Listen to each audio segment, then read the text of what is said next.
Hey guys, OneUpIndie here, coming with a quick short review on the newest patch for the March, so the V3, so 2022 and then V3 in there. Once again, little disclaimer, the last patch and this one will force you to a new standard, so if you want to open other projects or older ones and then they will convert it to a newer format standard, then you cannot go back. So basically you can read them, but you cannot write, so change the whole project. So therefore take that with a caveat.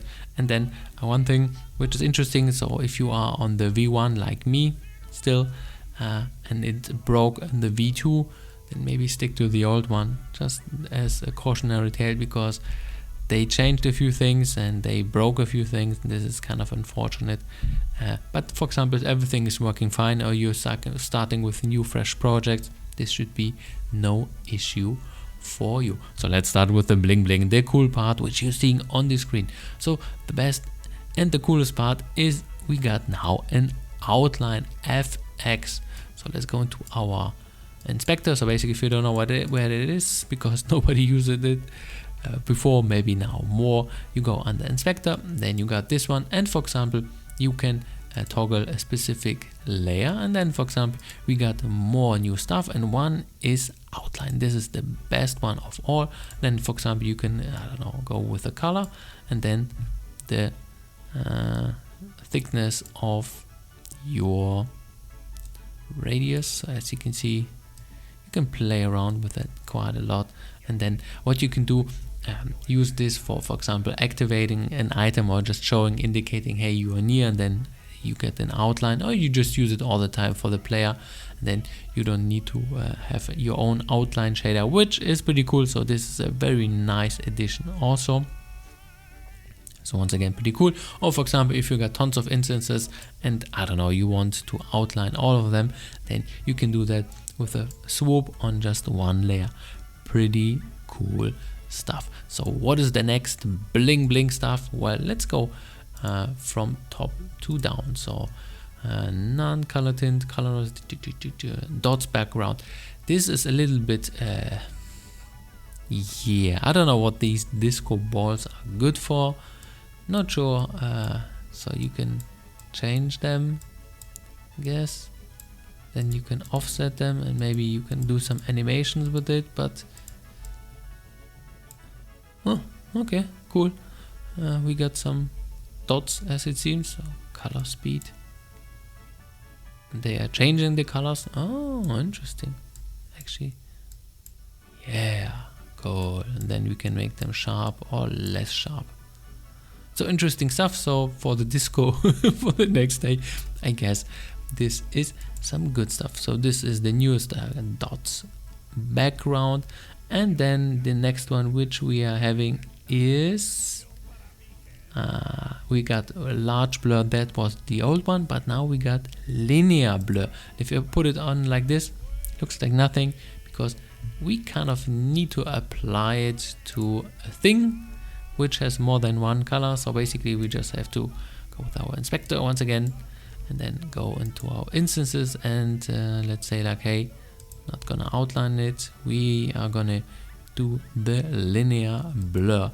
And this is basically having two variables. So if you for example go 0 0, nothing is happening, but for example if you want to go race car speed, whatever values, then you can actually do this, and you can kind of abuse it as a kind of a blur, but for speed values. So for example, if something is moving really fast, you could actually apply it really briefly or whatever, or just abuse it kind of as a neat little background effect. So once again, interesting stuff. So let's go with the next one. Pixelate, we already posted, right? Screen shake, stripes, background. This one once again is kind of interesting.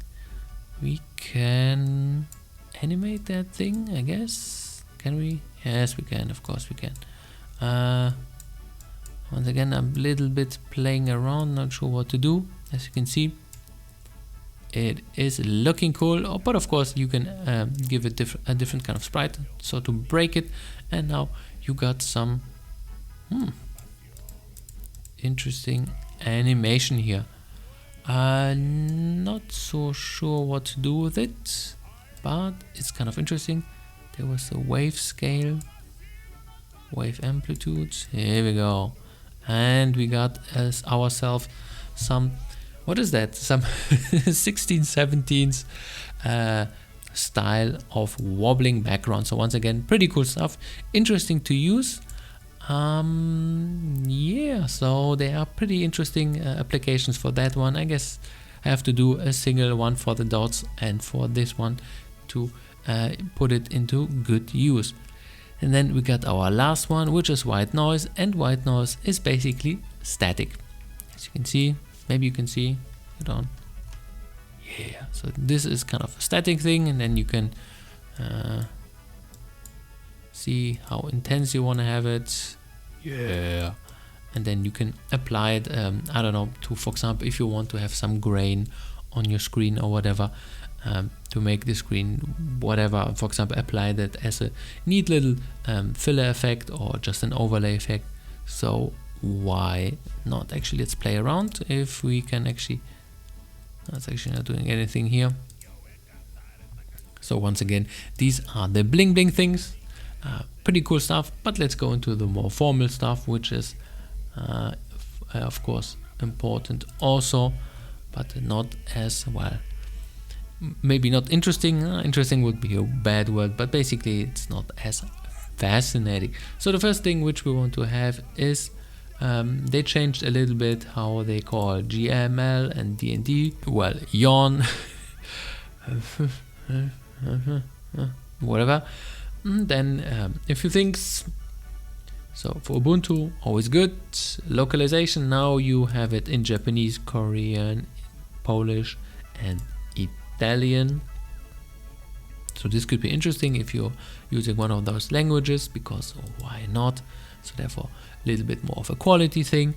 And then there's some texture group compression options. So they introduced the Q or Y support or format, and therefore you can change a little bit there if you want to have a little bit more fine-tuning concerning how you want to have your texture pages. If you don't know what texture pages is, link in the description below, a little explanation from that. And of course here we got my favorite ones, the FX stuff, so new filter choices. Yes, awesome stuff. And then, well, they updated the manual a little bit, and then, well, you can see a little bit more information. I haven't actually checked it out, so here this is just reading text in front of you. So hopefully that was more or less informative for you guys, and see you the next time. Have a good one. One up, Indie.